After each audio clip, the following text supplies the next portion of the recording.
Hi guys, this is Press again, and of course bago ang lahat.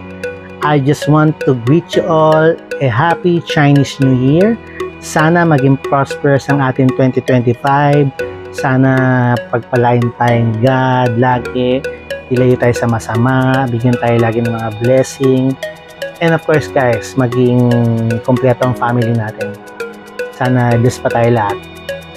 Yun lang guys. Hello guys, bakit ba nandito si Press? Of course guys, i-share ko lang sa inyo ang magandang balita sa ating gun community guys. Kasi guys, last January 27, Monday, na-approve na sa third and final reading sa Senate Bill 2895, amending Republic Act 10591. Otherwise known as Comprehensive Firearms and Ammunition Act guys. Yes guys, na-amen na guys sa Senate. So guys, ano bang mga nakapaloob dito guys?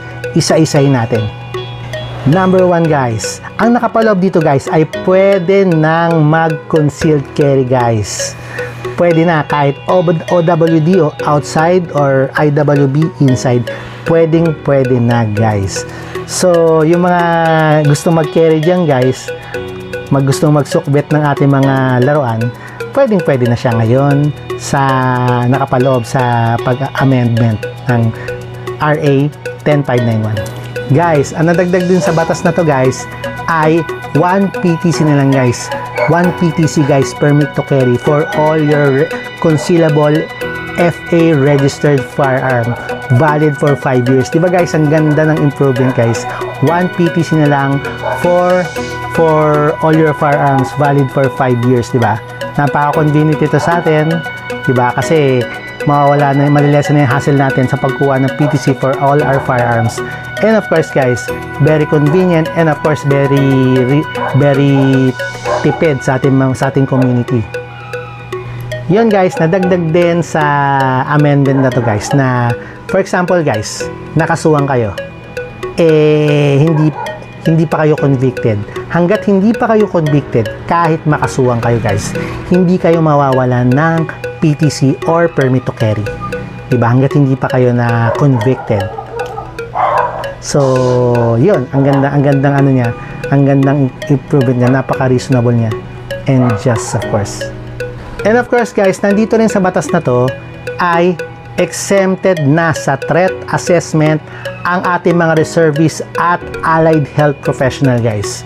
Hindi na nila kailangan ng threat assessment pag kukuha sila ng PTC. So, convenient din kasi nga naman, di ba, mga reservists sila. So, they defend our country. And of course, the allied health professional guys.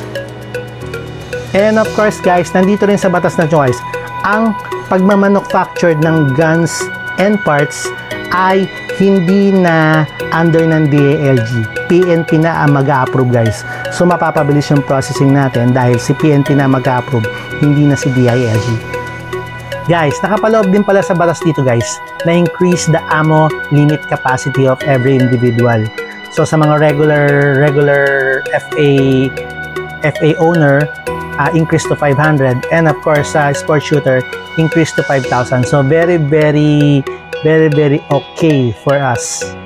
Yun guys, yun yung mga nabasa natin sa amendment ng RA 10591 guys. Kung meron man akong na miss or mali guys, feel free to comment down below and correct me if I'm wrong. So yun lang guys. And of course guys hindi pa to in effect guys. Dadaan pa to sa House of Representatives and of course sa executive body guys. So hindi pa siya effect. Pero syempre guys, it's a step, di ba? It's a step sa pag-amend ng ating gun community. So hintay-hintay lang tayo, di ba? Hintayin lang tayo sa mga improvements sa everyday update tayo guys. Update natin ang isa't isa guys. So yun guys, yun, syempre nakapaloob dito guys. Sana maging responsible gun owner pa tayo, di ba? Para sa ating community, dahil atin to guys, dapat pagtulong-tulungan natin guys kasi tayo rin na makikinabang dito guys. So yun lang guys, yun, this is Press, and of course guys, babatiin ko ulit kayo ng Happy Chinese New Year. This is Press checking good news in our community.